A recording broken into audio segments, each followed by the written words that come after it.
ఏపీలో జరుగుతున్న అన్నా చెల్లి రాజకీయ యుద్ధం అందరినీ ఆశ్చర్యపరుస్తుంది.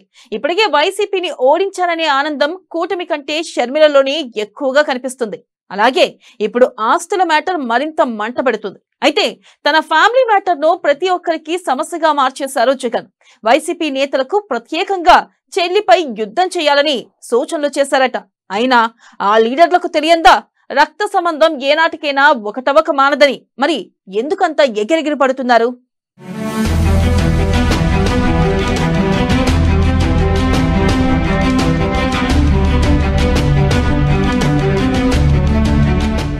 షర్మిలను టార్గెట్ చేస్తున్న వైసీపీ నేతలు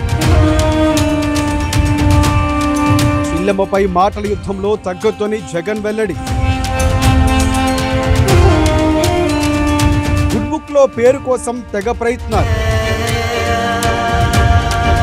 తల్లి చెల్లిపై ఎన్సీఎల్టీలో జగన్ పిటిషన్.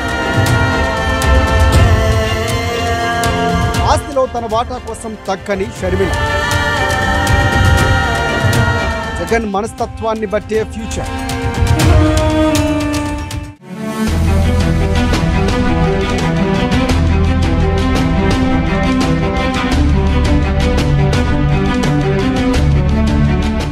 కుటుంబ సమస్యలు రోడ్డు పడేసుకున్న జగన్ సొంత చెల్లి షర్మిలపై తప్పుడు ఆరోపణలు, నిందలు, తమపై మార్కు ఆరోపణలతో వైసీపీ నేతలతో విరుచుకుపడేలా చేస్తున్నారు. ఫోన్లు చేసి స్క్రిప్టులు పంపించి మరీ షర్మిలను తిట్టించాలని కూడా వైసీపీ నేతలకు సందేశాలు పంపిస్తున్నారట. అలా పొద్దుటూరు మాజీ ఎమ్మెల్యే నుంచి గుడివాడ అమర్నాథ్ వరకు అందరూ ప్రెస్ మీట్లు పెట్టి మరీ షర్మిలను తెగ తిట్టేస్తున్నారు. చంద్రబాబుకు మేలు చేసేందుకే ఆమె జగన్పై ఆరోపణలు చేస్తున్నారని దుయ్యబడుతున్నారు.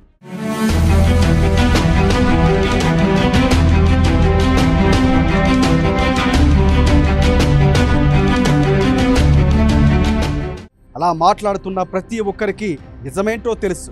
అయినా వారికి మరొక ఆప్షన్ లేదు. పార్టీ ఆఫీస్ నుంచి సమాచారం వచ్చింది కాబట్టి మాట్లాడాల్సిందే.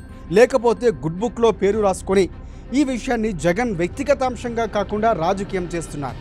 తల్లి చెల్లిపై ఎన్సీఎల్టీలో పిటిషన్ వేయడం ఎంత దారుణమైన తప్పిదమో ఆయన తెలియడానికి ఎంతో కాలం పట్టదు. కానీ ఆ తప్పును రాజకీయం చేసి తానేం చెప్పినా నమ్మే వాళ్ళ చెవుల్లో క్లారిఫవర్స్ను పెట్టడానికి ఒక్క మాటను 100 మందితో చెప్పిస్తే అది నిజం అవుతుందన్నట్లుగా సీన్ మారుతోంది.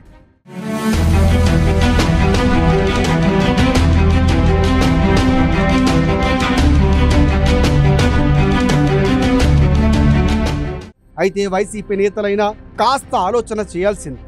అది జగన్ కుటుంబ వ్యవహారం. జగన్ ఎంత ఒత్తిడి తెచ్చినా షర్మిల తన వాటా తనకు ఇవ్వాల్సిందేనని అంటున్నారు. ఆమె రాజకీయంగా నిలబడితే భూస్థాపితమయ్యేది జగన్ పార్టీనే. ఇప్పుడు షర్మిలపై సహజంగానే సానుభూతి పెరుగుతోంది. వైసీపీ ఓటర్లలో 5% మారినా అది జగన్కి, ఆయన పార్టీకి అంతిమ తీర్పే అవుతుంది. ఎన్నికల దగ్గరలో లేవు కాబట్టి అప్పటికి ఏదైనా మారుతుందని కూడా అనుకోవచ్చు. కానీ ఏదైనా జగన్ మనస్తత్వాన్ని బట్టే ఉంటుంది.